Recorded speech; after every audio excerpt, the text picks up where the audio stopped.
Welcome, everybody, to All Things Brunswick. We're back again for another episode of our show, hitting everything that affects Brunswick County from the national, actually the world, down to the local level. So I want to say welcome, and my co-host would like to say hello. Hi, guys. Hello. Hello. Hi, guys. It just seems like a few hours ago we were doing this show, and already it's a week later, and we're doing it again. I mean, Time flies by, doesn't it? when you're having fun and you're doing things the right way. Flies by. So we have an interesting show today. We had a couple of people scheduled to be here, but one of them came down very, very ill. And, Things happen. he probably couldn't talk on the show when he had no voice. So we decided that maybe we'd reschedule him. In the interim, we talk about some things going on at the national, state, and whatever level. So Mary did want to talk about windmills initially, but we're going to try and stay away from that topic today because I do want to That be able to would drive really home put a alive. spin on things. Yeah, that would probably not be a good thing. But anyway, You didn't get that. one of the things that I would like to start the conversation with you two about is you can always tell election year. And that's when the Democratic Party changes where they are to where they need to be. For example, it has been defund the police. It has been, you can break in and steal whatever you want. It's okay. I know for a fact that in San Francisco, there was a column out a couple of weeks ago that the owners of cars are leaving their trunks open at night so they're not broken into to have things stolen from. I heard windows also. Yeah, for your it's passengers. just amazing that they're allowing this to happen. And we have certain counties and places that have said if you're stealing under $1,000, we're not going to prosecute you. Yeah, I thought about moving to San Francisco just for Yeah. a couple of weeks because I Yeah. need new TV. Yeah, you can as long as you steal less than there are a number of prosecution. If it's $500 or $1,000, they're not going to prosecute you. So if you get caught, you're fine. But anyway, it's election year. So guess what's happening? Funny how things have changed. Now, all of a sudden, we're starting to hear a little law and order. We have to start stopping what's going on. And I'm not sure they mean that to the fullest extent they should. But what are your thoughts, Dan? Well, they mean it till the day after Election Day, and then we'll go right back to where we were, which was roughly 2 years now of lawlessness. I'll try and be kind with it. And it's amazing, as you pointed out, Bill, how things have changed in the last roughly 2 to 3 weeks. And let's be honest, it comes back to polling, right? They're doing their internal polls and seeing that things are not going the way they thought they were going to go as far as support for them. The last numbers I saw for Biden was around 33% approval. Yeah, that's the last thing I saw. And Harris is even And that lower, counted his wife and family. which takes a lot. And when you look at that, and from their perspective, they're looking at it, that's the polling numbers, and that's even within their own party, they're losing support. So it's obvious they're going to start putting a spin on it. But does that change what they actually think and are doing, For what they've done. or what they've done? No, it doesn't. You're gonna hear a lot of that over the next 8, 10, 12 months it's a PR campaign, right? They're trying to put a spin on what has happened. Inflation, they spin it as a good thing. And you sit back and you look at middle class Americans are having to choose between heating their house or buying groceries Or medication. or medications. Very good point. Excellent. And when it gets to that level, remember, we're all old enough to remember they were the party of the middle class, right? That's generally what they were thought of. Yes, that's true. And the Republicans were the rich. Were the and rich. famous. Oh my, have times changed? Absolutely. When you look at the donors for the Democratic Party, I'm talking about the billionaire class. I don't know the exact number, but it's somewhere around 65% donate to the Democratic Party. Big business, billionaires. Well, again, they run corporations that are global. They're globalists. They're no longer America first. Correct. Which is exactly what Trump's stance were and which people were so popular with, America first. And America first does not help international business or companies that are owned all around the world. And it becomes an issue for them. They want America to go away, so to speak. We're they the impediment to them Absolutely. getting more power, more money, and all that. They don't want freedom. They don't want Exceptionalism. exceptionalism. Very good point. They don't want competition even, right? They want global monopolies or those type of businesses, Or socialism. or well, ultimately that's what it You know, becomes. she sticks in this word, Got but it she in just there. kind of hits it And perfectly. slid it She right just in there. takes it right Yeah. in there. I'm telling you, makes it. Um, We do 400 words. She does 3 words. It works. And hers were more effective than ours. Yes, that's the, just that's to be the, honest with you. you know, But that's ultimately your point is spot on correct. That's where it leads. yeah, I think, I think this is a matter with what they forget. The American people really vote for 3 things when it all comes down to it: gasoline, food, and safety. Those are the 3 things Yeah. people care about. What's it cost to put gas in my car? What's it cost to, or heat my house? It's all under one group. Yep. And what's it cost to feed my family? Can I still do that? And finally, am I safer than I was? And, I would go back to that line from one of the presidential campaigns. Am I safer today than I was 4 years ago, or even 2 years ago now? I think the answer to that is somewhat obvious. I'm scared to death.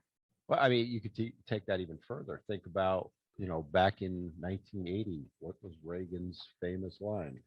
Is your life better now than it was 4 years ago? I'm And that's paraphrasing it. And that's exactly what that should be used nowadays. If whoever is running on any level, the Republican Party, that'd be the first thing out of my mouth. I think the Democrats should be very proud with the fact that they've now hit the highest inflation rate in 40 years. By a wide margin. Oh, And, yeah. and getting worse. And it's only January. They have a That's it. chance to 11 months to fix that and make it worse. Well, when you dump, what is it? Something like 60% of the money in the economy right now has been dumped in the last two-ish years.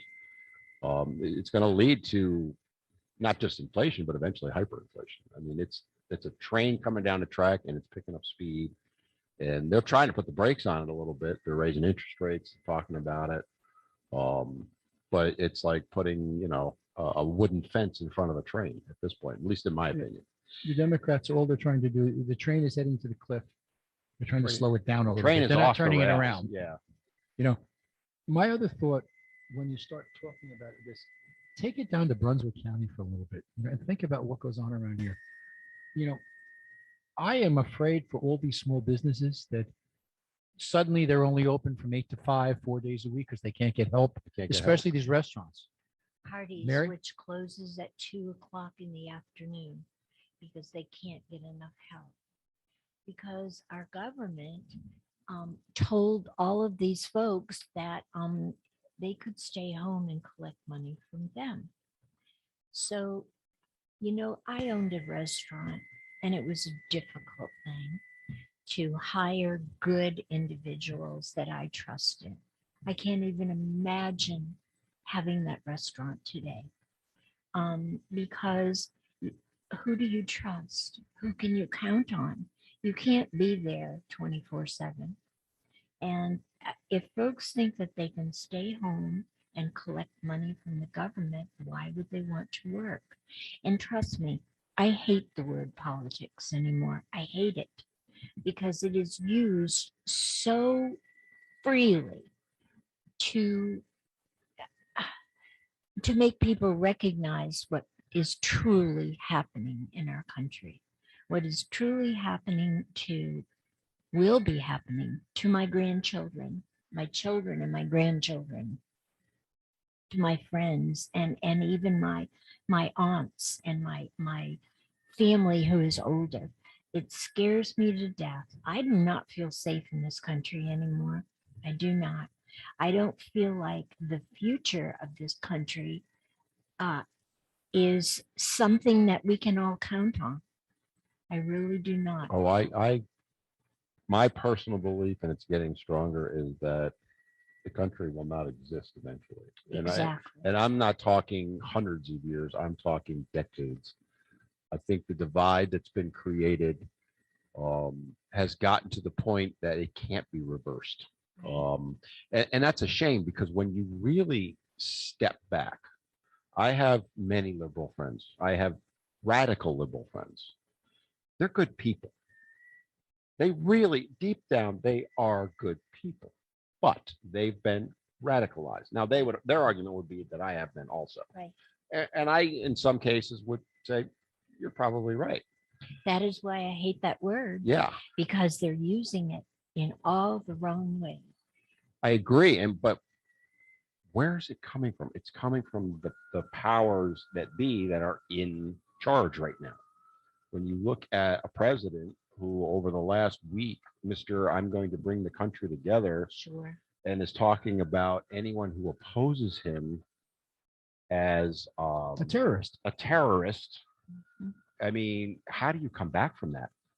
You don't. You don't. And that's, again, like, as I said, I have friends who are on the opposite side, and I can sit down and break bread with them as long as we don't talk politics. You would never know that we have differences, right? But to your point, Mary, that P word, I'll call it, comes in and all hell breaks loose. I You know- know. I know. I have family members that disagree with my politics, and that's fine. I respect how they feel. I do. And I think maybe they are the ones that I would say made me realize that awful word, and made me realize that it is the individual, it is the group, it could be the state, the country, et cetera, et cetera. I'm a conservative. Okay. I believe in different things. um, I don't know how they came to believe what they did. But you know what, guys? Right now, I think that they're all quite disappointed. I really feel they must be. I think a I lot don't of them, think they like paying more for gas or I think- more for yeah. groceries or not having what they used to. I think your point is entirely valid. I would take it further. They're in shell shock right now I would be. because, again, Mhm. my argument has always been that no one voted for Biden on that side. They Right. voted against Trump. Yep. So, I agree. okay, that was their choice. Well, my point to them now Thus, is you using need to own that politics. choice, right? And so you don't get to complain about taxes. Well, going up they're and all. turning it around to the point where they're saying, well, it's Trump's fault. If he hadn't been such a tweeter, I could have supported him. So it's really his fault anyway, no matter how you Why? go on Which is this. insanity. That is, why do you care what he said? Why do you care? Why can't you look at what he did? It's policies that mattered. Right. I don't get and the thing that. that, and Bill and I've had this discussion before, where when you look at what has been done over the last, well, it's 12 months now, right? The inauguration was roughly 12 months This Thursday. this Thursday. Yeah. They being Democratic Party, those in charge, have not done anything that they didn't tell us they were going to do. Right. But That's nobody absolutely true. heard it. Yeah, nobody wanted to hear it. Nobody wanted to hear it. Yep. They hid Biden in the basement. Mhm. He didn't talk about it. When he was pushed on certain things like packing the Supreme Court, I'm not going to answer that. Right. So people voted the way they did, and now they're in shell shock. And I have many people that are like, I cannot believe that I voted for this, which gives me some hope, to be honest. Yeah, but many of them will not admit it. Dean. Oh, I agree No, totally. it has nothing to do with him or their party. It has to do with us and our party.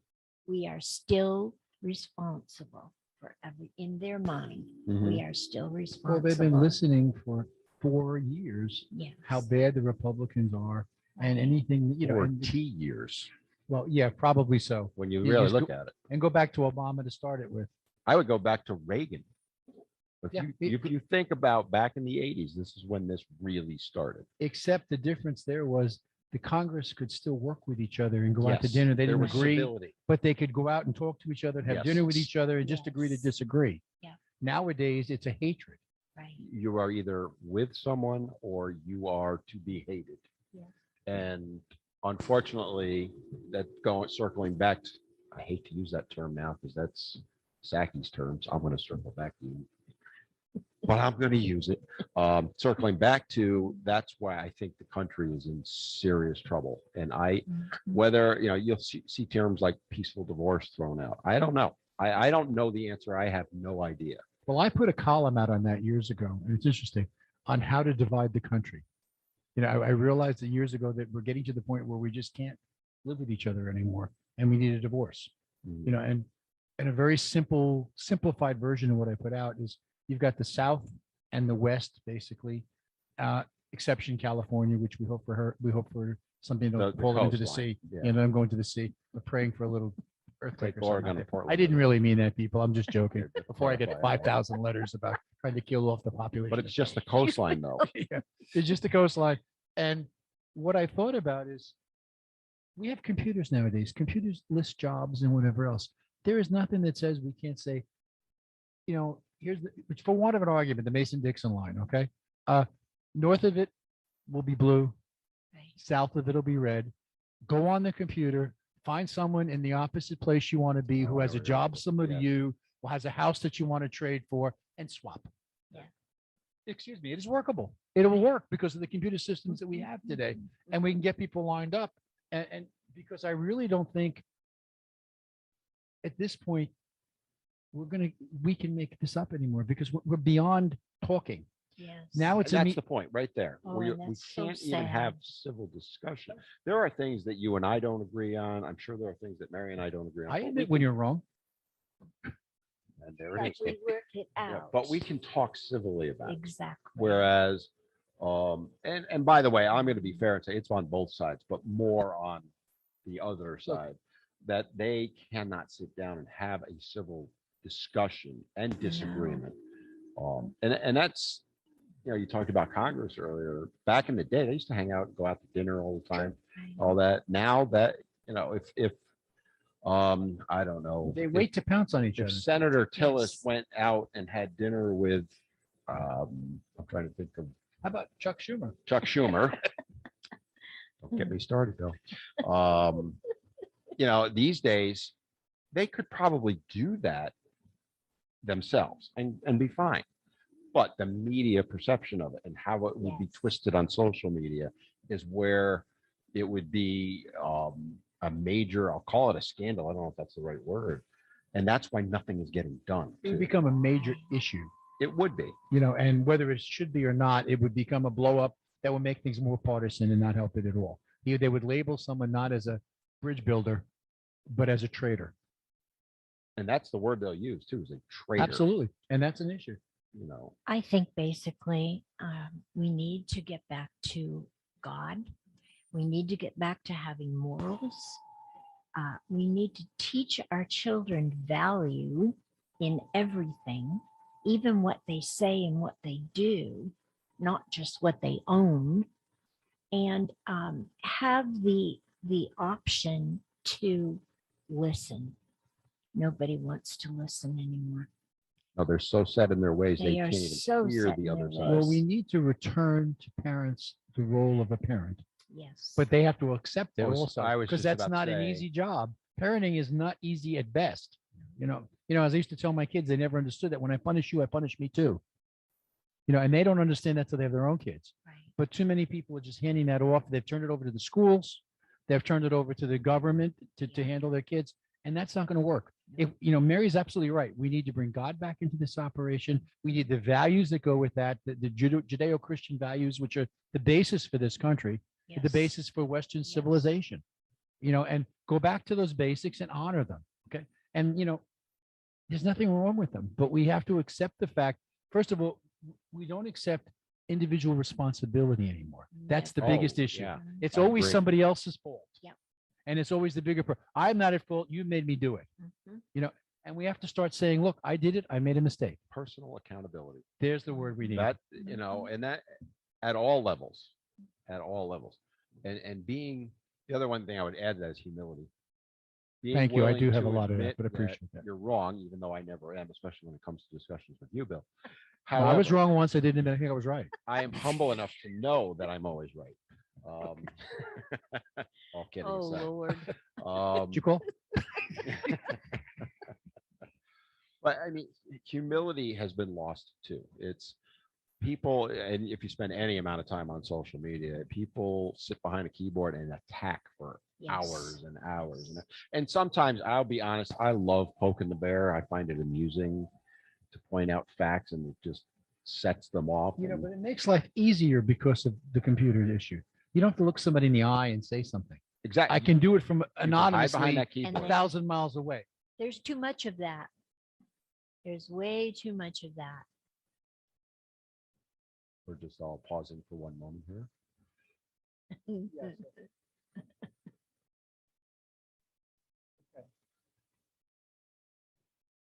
Okay. I didn't see what it was, so breaking news, folks.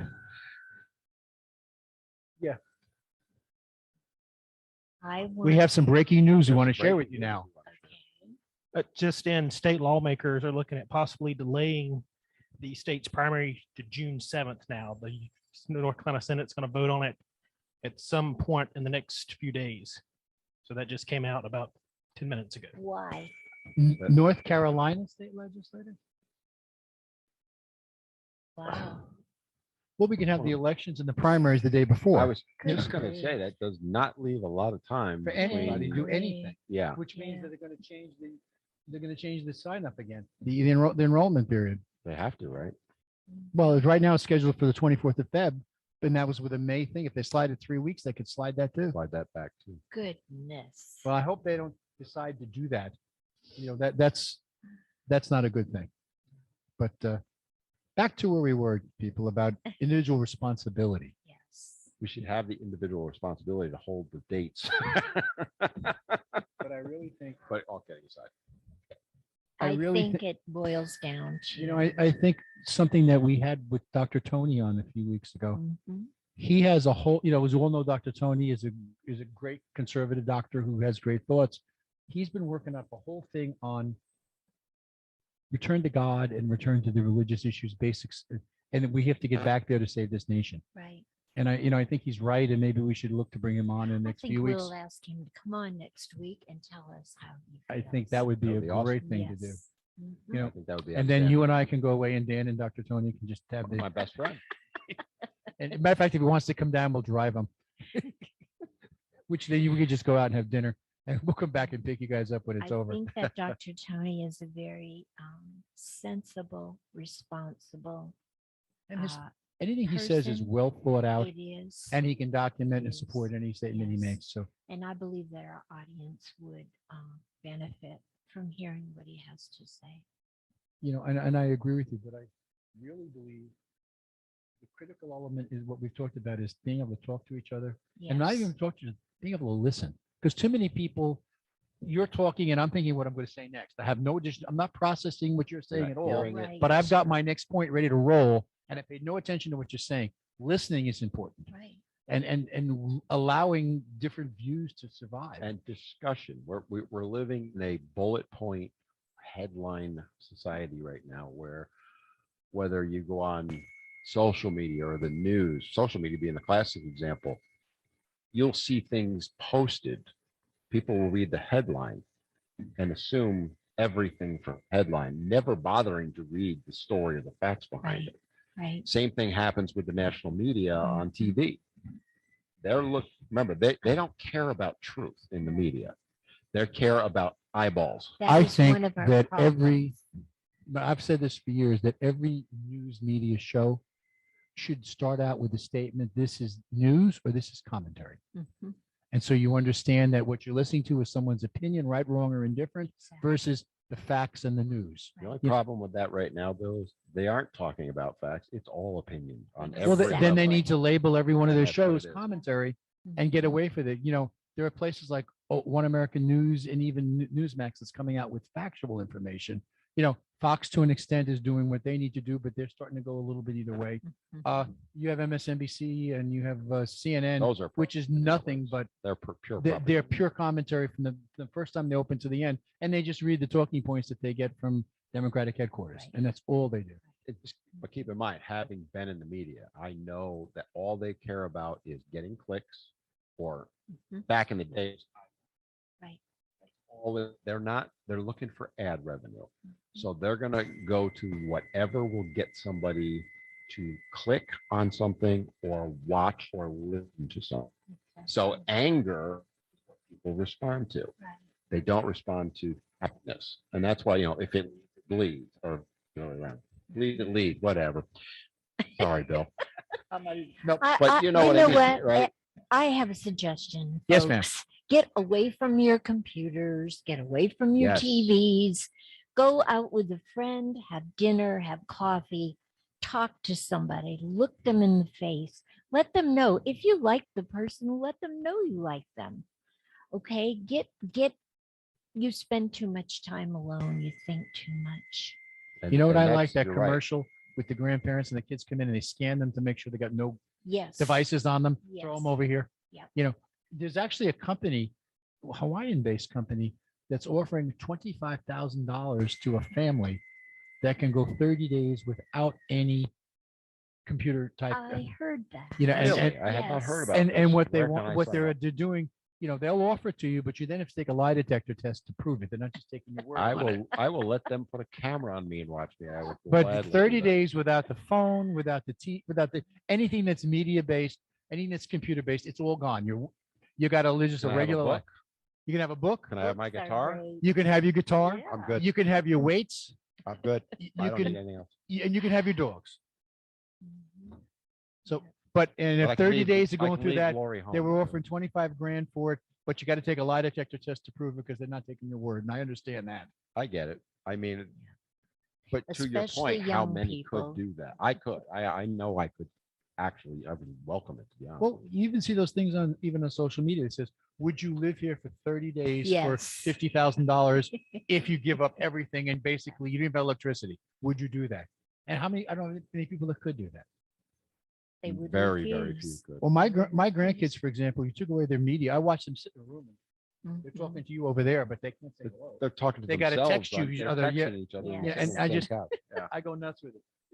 I mean, we're at the point now where we've actually gone through the first half of the show with the I know. discussion. Wow. that's why- And we need now to take a short break to pay some bills, and then we'll come back with our guest. Thank you.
All Things Brunswick.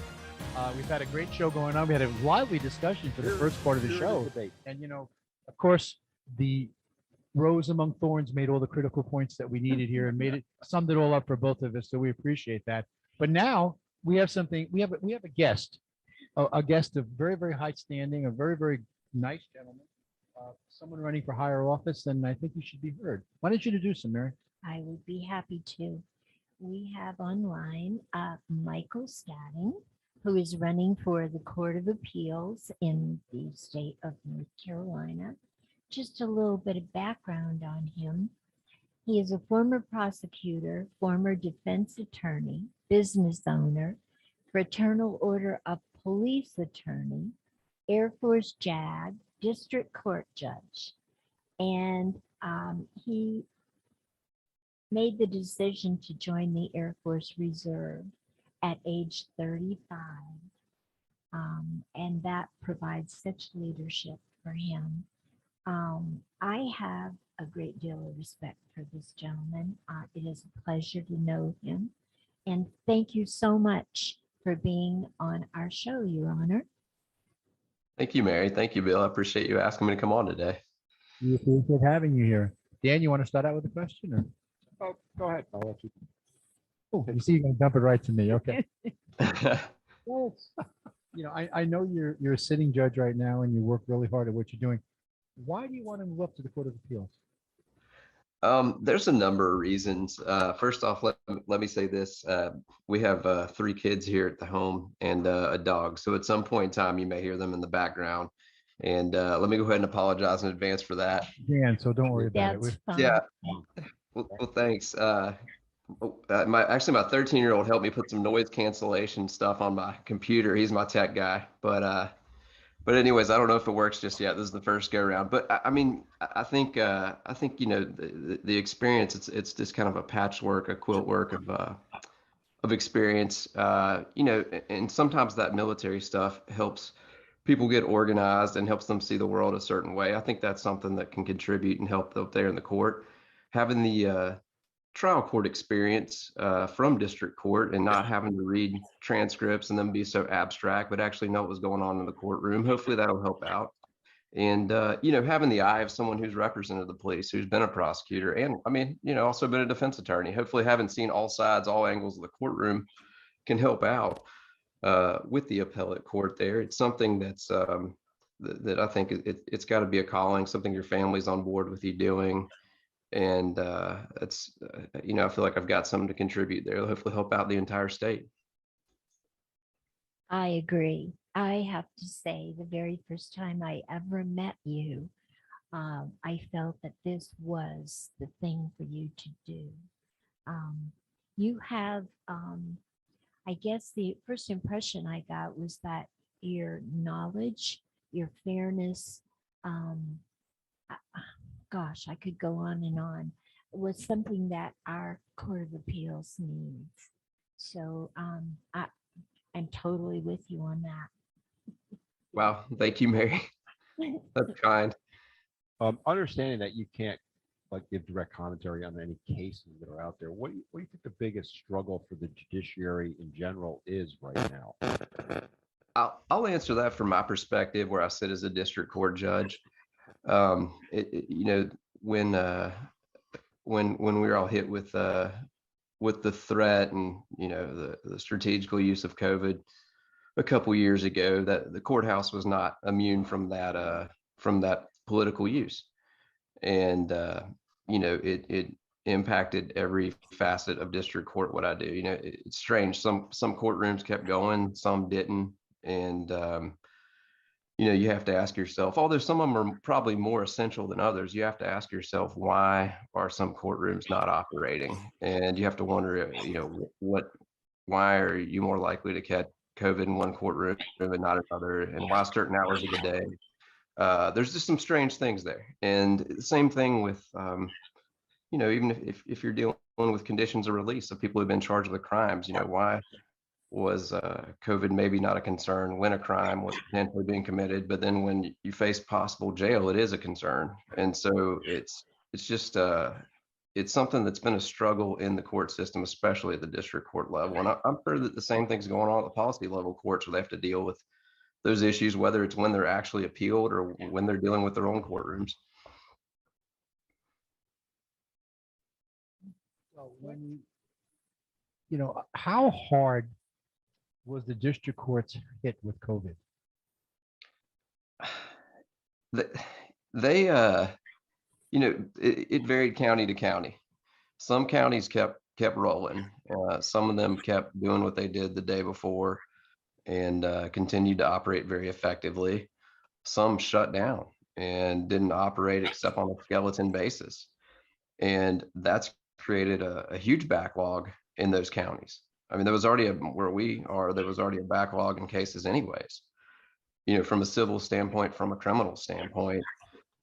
And, there's always the issue of resources that was blamed, but now even more so now because things were not going. And so it's created a backlog and somebody's got to fix that. Somebody's got to step up and handle more. Backlog diminishing, or is it kind of holding steady? Oh, where we are, it's like a snowball rolling down a hill with it's just building. Oh gosh. As a district court judge, you see every case available, right?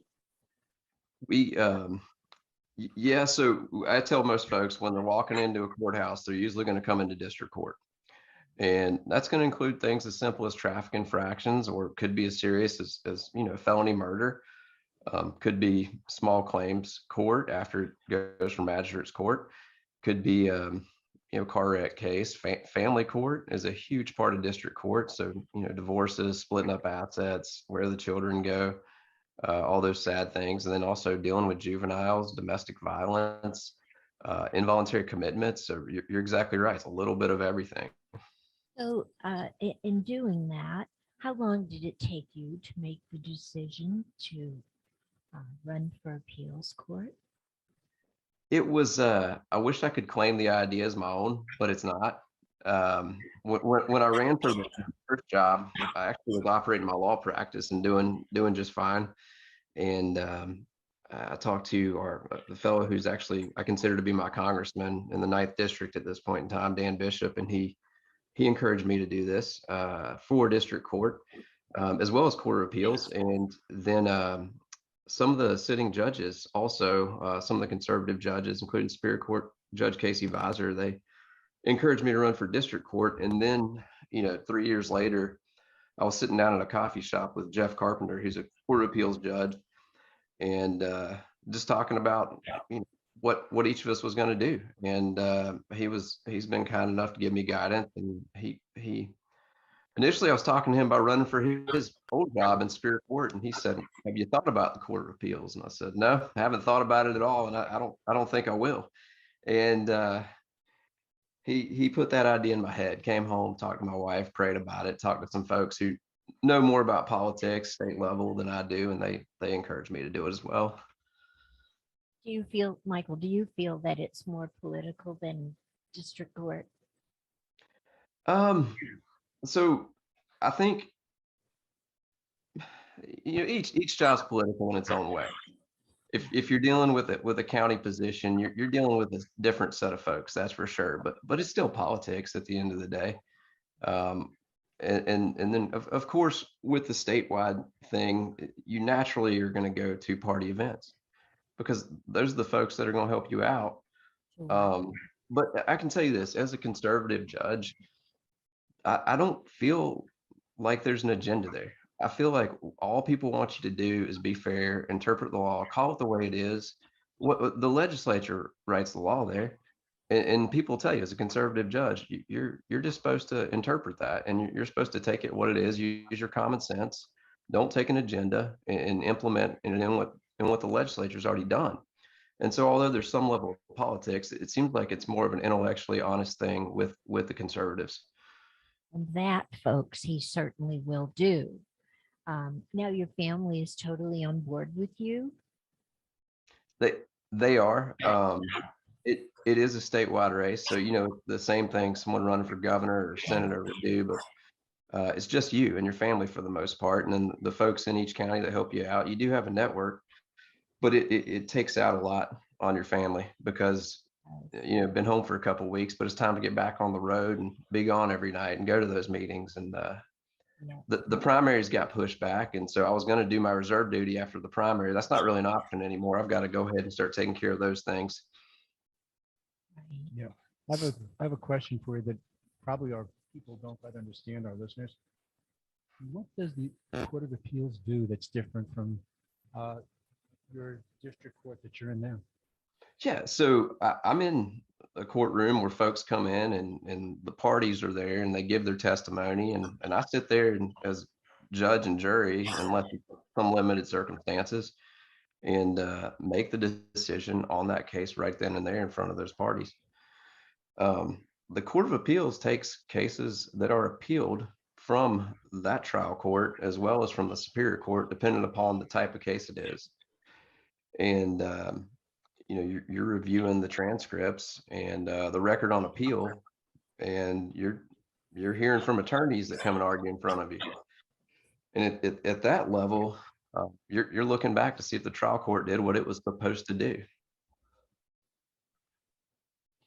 Now, I understand, that again, the difference between you, the Court of Appeals, and even our state Supreme Court, from what Judge Newby said at a meeting I was at, the Court of Appeals can see up to 800 cases in a year, whereas the state Supreme Court sees 80.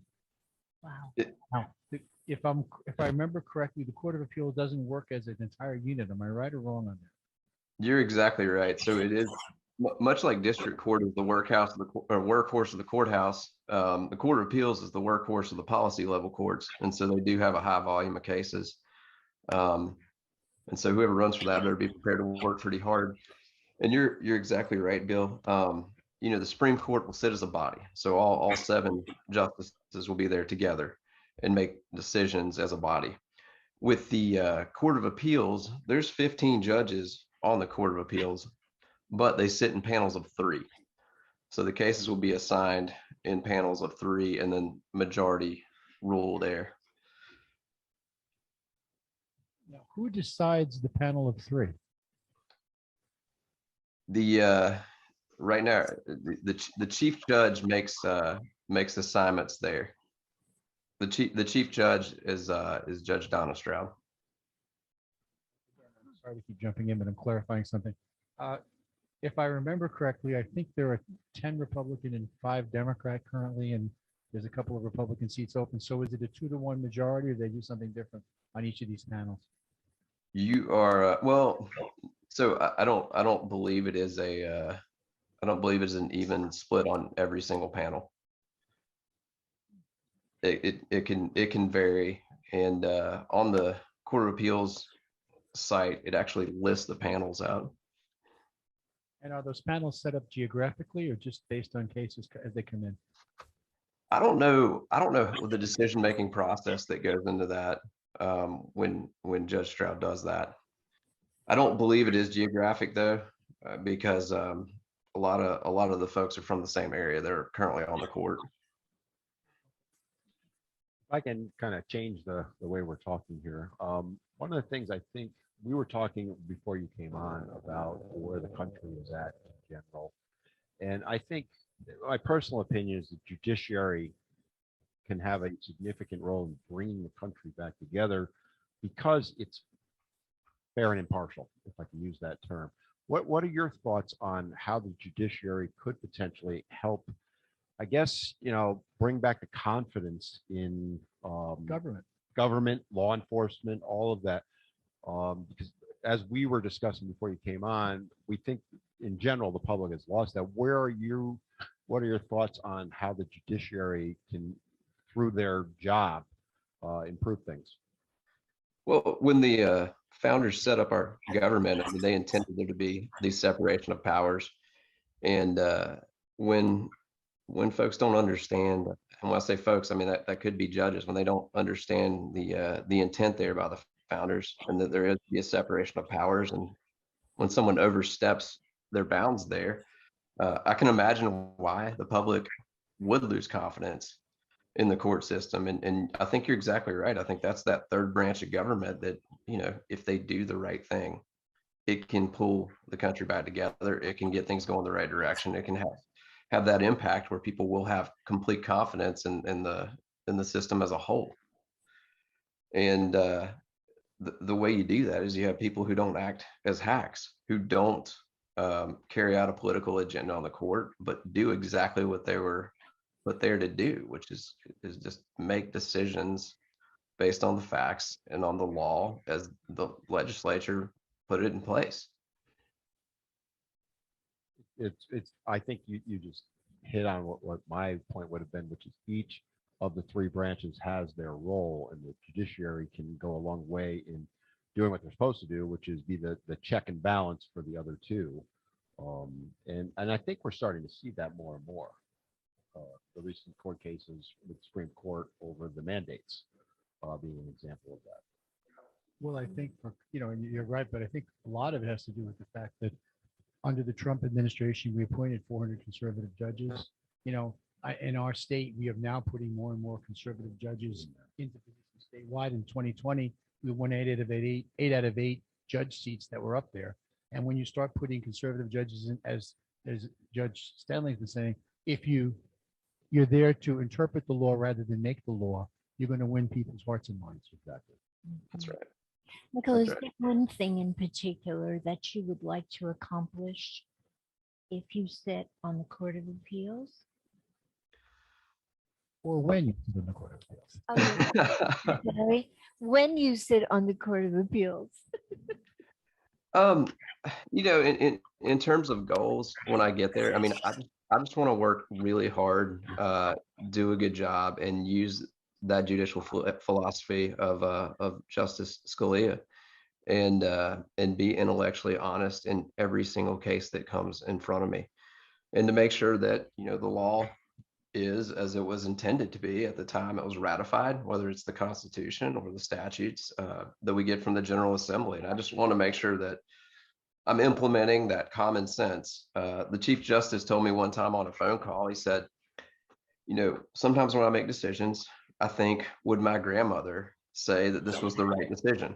She was I think he said she was a school teacher, and just, not an attorney, not a judge, but looking at my decisions that I make, is that something that my grandmother or my mother would say, hey, you did the right thing, Michael?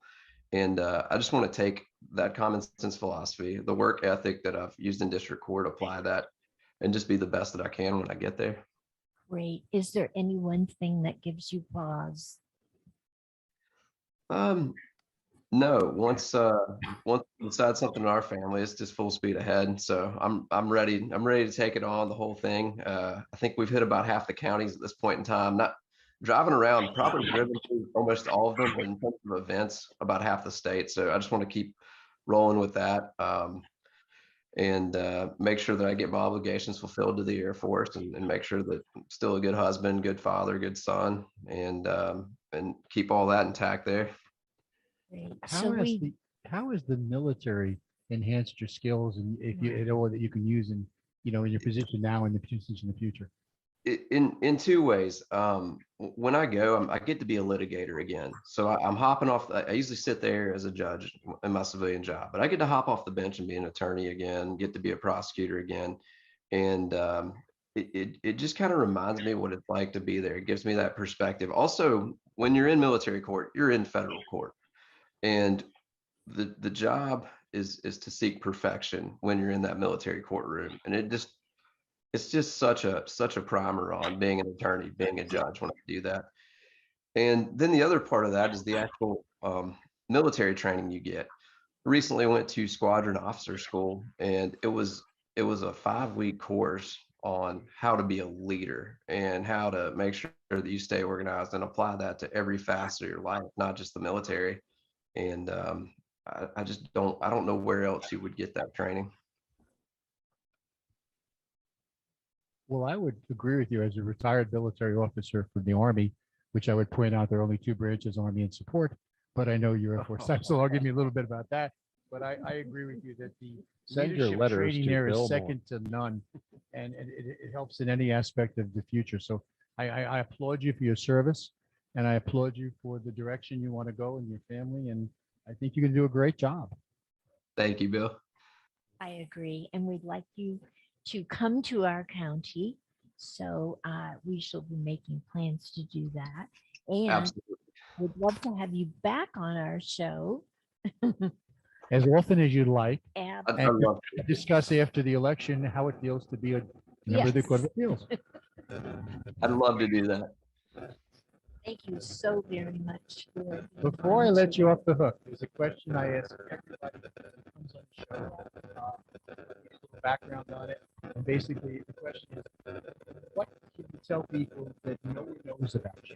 So, for example, like the governor of the position where he said that he likes to go to train yards, not model train yards, but real train yards. He wants to train so that a judge in front of us, I've got two judges who answered. One likes poetry, and you actually read about a 12-stanza poem from memory. Another judge explained that they play in a band. So,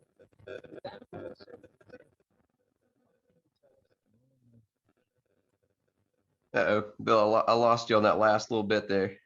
what can you tell us about you that no one knows? Oh boy. I don't know if no one, but just kind of a unique thing. My family has been in the town I'm from for 10 generations. And let's see, that relative that got off the boat from Ireland is buried a mile from my house. I went to high school in the town where I live, where my parents also went. I met my wife there, and I was captain of the wrestling team there. That's an interesting information. I It appreciate that. is. So you see, that wasn't so hard, was it? No, but you had me worried there when you prefaced it. You should see. I actually have gotten more sweat from some of our visitors than any other question we gave them. And Yeah. the preface that usually about what you can tell the audience. Not just but thank you anyway for coming on with us, and please stay in touch with us. And we wish you all the luck in the world on your run for appeals. Thank you for the. Thank you. I really appreciate y'all giving me the opportunity to be on here with you. And I'll be down to Brunswick, and I'm supposed to be down in New Hanover on the 27th. So looking forward to being there. And you know I will be in touch. Yes, ma'am. I sure do. Thank you. Okay. Thank you, and thank have you. my best to your family, and we'll talk to you soon. Thank you. Y'all have a great day. Bye-bye. That was a great interview. He's a good candidate, and and if you meet him in person, I've had that Oh, privilege. yes. He's as good as he looks as good as he sounds, and he has that stature about him of someone you respect by just meeting him up front. You know, he'll make an excellent judge at whatever level he finally ends up. You know, and First time I met him, we are another show under the belt. another show under the belt, but I think we still have some good time. Oh, good. I don't know if I've got 5 minutes or. We got about 6 Oh, minutes to go back. good. Wow. So anyway, Awesome. so now that we have more time left, about those windmills. No picking on Mary. I was waiting for it. Well, we haven't done our shout outs yet.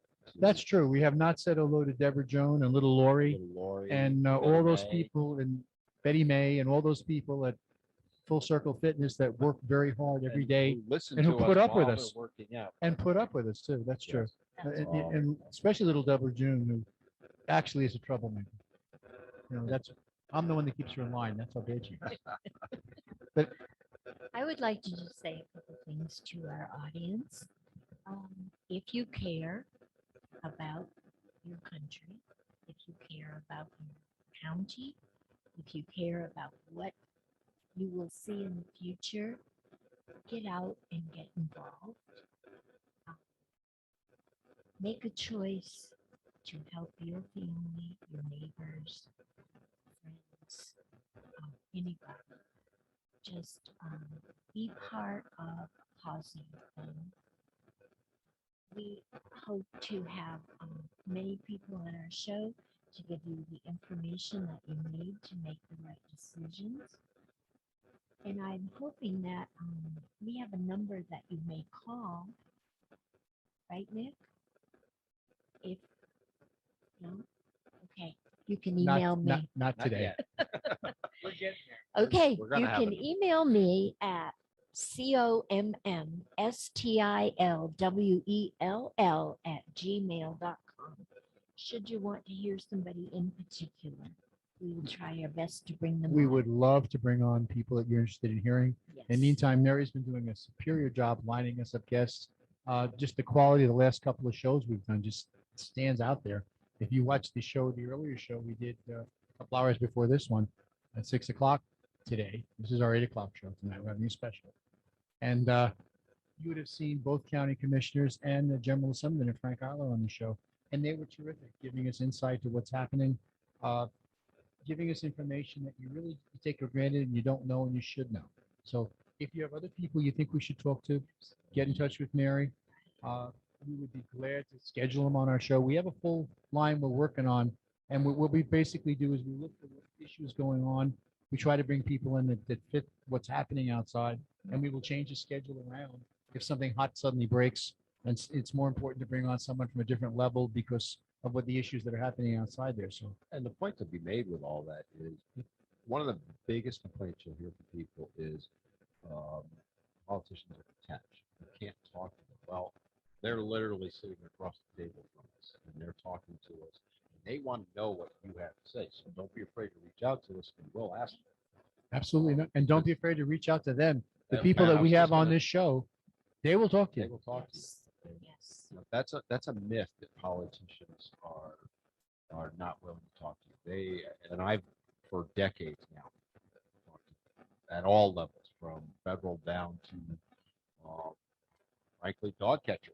At one point. They will talk to you, but that means you have to talk to them. It starts really with you. You've And got you to take also- that step up to Mary's point about, be kind, but don't be afraid to speak your mind. And also realize that you need to, the local level, they're going to respond to you quicker. They have less people they're working with. For example, if you are you're talking to a state senator, they represent 700,000 people. So if only 10% of them write in a given week, that's a lot of letters they have to respond to. So you got to give them some time. And you go up higher, the higher you go. I have to admit, none of the presidents return my call. I have to tell you that up front. So maybe I'm working at that level, but below that I'm level, Sorry, Bill. me too. I I'm try. sorry. Please My wife doesn't return my call half the Right, time. So yeah. get in touch with me. I have no problem with you emailing me. Let me know who you want to see, who you want to listen to. and again, I don't think you told them on this show about our unsung heroes. Oh, I have not.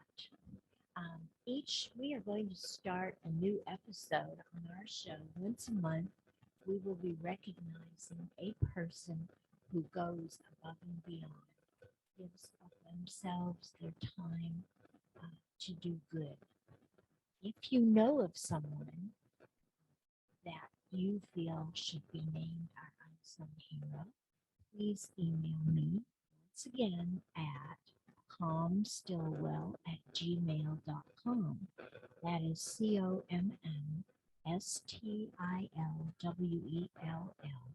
COMSTILWELL@gmail.com. And Dan and I have taken ourselves out of the running for those people from Full Fitness. We don't want to brag about winning. I think we've pretty much reached the point now where we have to pay some bills I know. before we close the show down. So we're going to take a quick break to pay our bills. Then we'll come back and say goodbye until the next one. Another show in the can, people. We've done I think we had a great show This again. one flew by Yeah, for this me. one we got a lot of opinions out Outstanding, there. yeah. We enjoyed the Yeah. judge being with us. I think he did a great job. I think he should have impressed a lot of people. He impressed me. You impressed me And as well. you two guys impressed me with your great knowledge and your ability to just enhance what little I know. I love working with you guys. See that? Aw. The windmills We of our love heart. working with you, too. And anyway, until next Tuesday, we want to welcome you and please tune into All Things Brunswick. Tell your friends. You can find us on Facebook at 1067 The Big Talker. Look for All Things Brunswick Like or and go share it. or go directly to YouTube and look up All Things Brunswick and the shows will be there and you can listen to us anytime. And thank you for listening and watching. Good night.